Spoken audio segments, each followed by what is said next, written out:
UNISON Scotland International Committee member, patron for Peace in Kurdistan Campaign, Stephen Smellie. Thank you for joining us today. Pleased to be with you, Erem. Thank you. So the South Africa-based Kurdish Human Rights Action Group and the Trade Union Confederation, which is called COSATU, have launched a campaign calling on the United Nations to intervene in Turkey to secure the release of Abdullah Ocalan, the imprisoned leader of Kurdish Workers Party, and to work towards peace in the region. What are your thoughts on this? What is your comments about that? Oh, we very much welcome this. This is a tremendous initiative. It's really significant that it comes from South Africa. Ocalan, Abdullah Ocalan is referred to as the Kurdish Mandela. And the release of Mandela, Nelson Mandela, was key to negotiating a peaceful end to the apartheid regime in South Africa. And the United Nations recognised this and pressed the South African apartheid government at the time to release him so that he could lead the discussions, bring all the opposition forces together. And Abdullah Ocalan has a similar role in the Kurdish movement as Mandela had. And therefore, the campaign for his release isn't just about unlocking, it isn't just about the release of an individual, it's about unlocking the road to peace. He's been in jail now for 21 years, and there's been a failure to achieve a peaceful solution in Turkey. And Ocalan has always been the key to that. So the initiative coming from South Africa, making that historical link between the campaign to end apartheid and to get Nelson Mandela freed is really important. So I welcome it very much. There is no solution to the peace. There's no solution to the Kurdish question in Turkey without the release of Abdullah Ocalan. There is no road to peace without resolving the Kurdish question. And the United Nations, as it did with South Africa and the apartheid regime, has to play a role in doing that. So I very much welcome the introduction, the campaign. I would hope that people in the United Kingdom and Europe and America and elsewhere really get behind this appeal to the United Nations. It is, after all, the purpose of United Nations to promote peace. And what we have in Turkey is a war against a section of its own population, a war that's moved out with Turkey's national boundaries in recent years into neighbouring countries. And the United Nations must be concerned about this and should understand that the roots of it lie in the oppression of the Kurds in Turkey, and that Ocalan is key to resolving this. So you refer to Ocalan as the Kurdish Mandela. Are there more parallels with the situation in apartheid South Africa? Yes, to a degree. It's not exactly the same situation. I mean, Abdullah Ocalan is not going to come out of prison and become the president of Turkey in the way that Nelson Mandela came out of prison to become the president of South Africa. However, as well as what I've already referred to as Ocalan's pivotal role in a peace process, which is one of the key roles that Mandela was able to play, is that the policies of apartheid at home were extended into the surrounding region. So it wasn't just about the South African apartheid regime having policies of oppression, of jailing opposition leaders and arresting activists, white activists included, who supported the black majority, using extreme violence against anyone, children, women, who opposed apartheid. Their policy was also about extending their power and their control beyond their own borders. So they were involved in Southwest Africa, Namibia, they were in Angola, Mozambique. They supported the racist regime in Rhodesia that later became Zimbabwe. And in the same way, Turkey is now militarily engaged out with its own borders. So they've taken the war against the Kurds at home within the Turkish borders into Syria, into Iraq. they became embroiled in these kind of situations because they think that they have a right to do that, and therefore destabilising the whole region in the same way as South Africa attempted to control the whole of southern Africa in order to maintain their position at home. And therefore, I think there are those kind of parallels that United Nations, therefore, appropriately should get involved. So just as they didn't allow ultimately South Africa to bully all the other neighbouring countries and dictate to them what should be happening and who should be in power in those countries, they can't allow Turkey to do the same.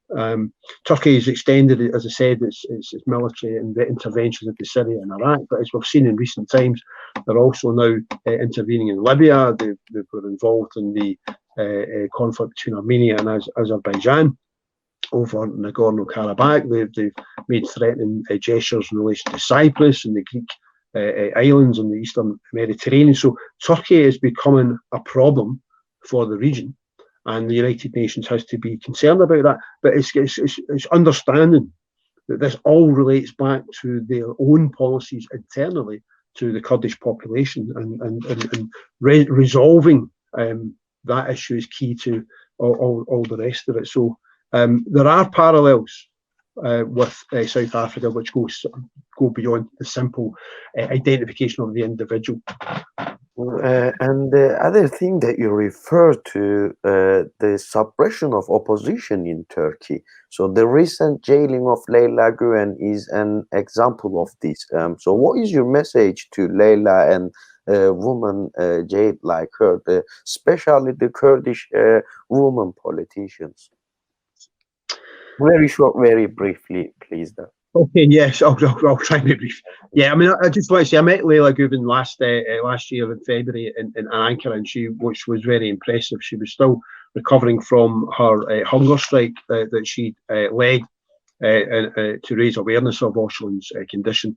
She spoke powerfully, she spoke passionately about justice and about the struggle for human rights and for women's rights in Turkey. And she was very, very impressive. And the imprisonment, her imprisonment now, is just another indication that the Turkish regime does not forgive anyone who stands up for justice and stands up for democracy. And I think we should, we as in the UK and elsewhere, trade unionists, politicians, we really do need to shout loudly that it is completely unacceptable that Leyla Guven is once again being taken into jail on trumped up charges, which are an utter nonsense.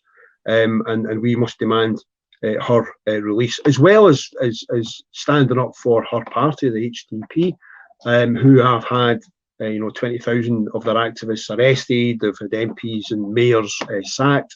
They've had their offices attacked and destroyed. We progressive forces throughout the world need to stand up for Leyla Guven, for the women who've been campaigning against femicide, the trade unionists who've been arrested, and the HDP and other progressive forces in Turkey. It's all part of the Turkish regime's intolerance of any form of opposition. So your union has supported calls on the Turkish government to take action to stop femicide in Turkey. So, and has offered solidarity to sister trade unions in Turkey as well. How is that related to the campaign to get the UN to intervene to free Ocalan? Well, first of all, I'd like to say I'm really proud of my union, UNISON, which is the biggest union in the UK. It's taken a really positive action in solidarity with our sister unions in Turkey. Leaders of the public sector unions in KESK have faced years in prison under charges of terrorism for simply carrying out trade union duties. The sort of thing that people like me in this country do on a daily basis is interpreted as terrorist activities in Turkey. And so therefore we've sent observers to trials, including myself. We've been over there attending trials to show solidarity and show the authorities over there that the people in KESK who are threatened with prison are not alone, that the international trade union movement stands squarely with them. The UNISON Women's Committee recently took a decision to extend that solidarity with trade unionists in prison by writing to them and offering solidarity. And we've also called, the unions also called on the Turkish government to address the appalling number of murders of women, femicide taking place in Turkey. All of these issues that are the immediate concern of trade unionists are linked to that fundamental issue of war against the Kurds in Turkey, the Kurdish question.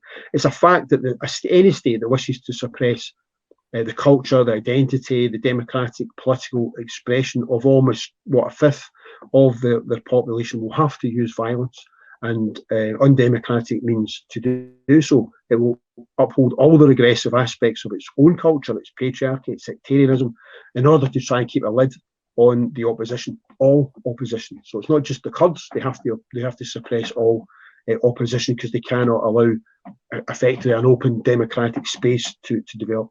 Therefore, in order to solve the trade union question that my union is particularly immediately concerned about, or the democracy question, or the women's question, or the peace question, they need to resolve the Kurdish question. And as I was saying earlier on, this brings us back to Abdullah Ocalan as the key to resolve the Kurdish question. He has led the Kurdish struggle since the 1970s, has demonstrated how the ideas as to how to resolve the Kurdish question through democratic means. He really is the key to resolving that, which is therefore why, when we demand the release of Leyla Guven, an end to the suppression of human rights, when we call for support for trade unions and show solidarity to them, and that people were able to conduct their business under the understanding of human rights and democracy, that we always come back to the critical issue of the freedom of Abdullah Ocalan as the start of a peace process that would address all of these issues. And that's why all of the people who are concerned about these kind of issues should, I would hope, support the call for the United Nations now to intervene in Turkey and to ensure that we have a peace process that starts with the release of Abdullah Ocalan from prison. UNISON Scotland International Committee member, patron for Peace in Kurdistan Campaign, Stefan Smellie, thank you for joining us. Thank you for your comments today. Thank you very much. Thank you.